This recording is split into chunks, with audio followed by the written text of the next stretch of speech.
ভৰ্তি নাপায় অসমত ষ্টেণ্ড কৰিছে এইটো বুলি লৈতো IIT মাদ্ৰাছে এডমিশ্যন নিদিয়ে বা IIT মুম্বাইতো এডমিশ্যন নিদিয়ে গতিকে ইয়াৰ কোনো গুৰুত্ব নাই সেইটো আমি এটা অসমত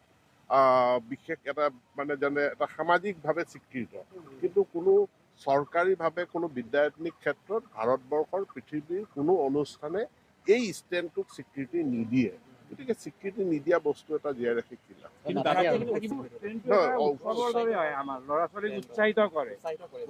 নহয় আপুনি এজন উৎসাহিত হোৱাৰ বিপৰীতে ই কিমান হাজাৰজনক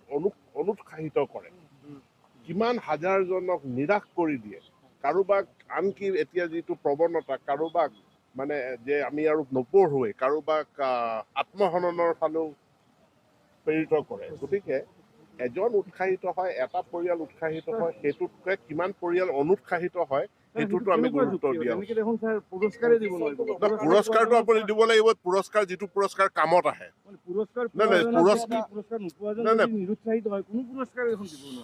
পুৰস্কাৰ এনেকুৱা হ'ব লাগে যিটো পুৰস্কাৰ কামত আহে মই এইটোৱেই কৈছোঁ যে ষ্টেণ্ড কৰা চাৰ্টিফিকেটখনক লৈ পেলাই যদি IIT মাদ্ৰাছে এডমিশ্যন দিয়ে তেনেহ'লে এইটো থাকিব লাগে ইয়াক এইখন চাৰ্টিফিকেট চাই পেলাই যদি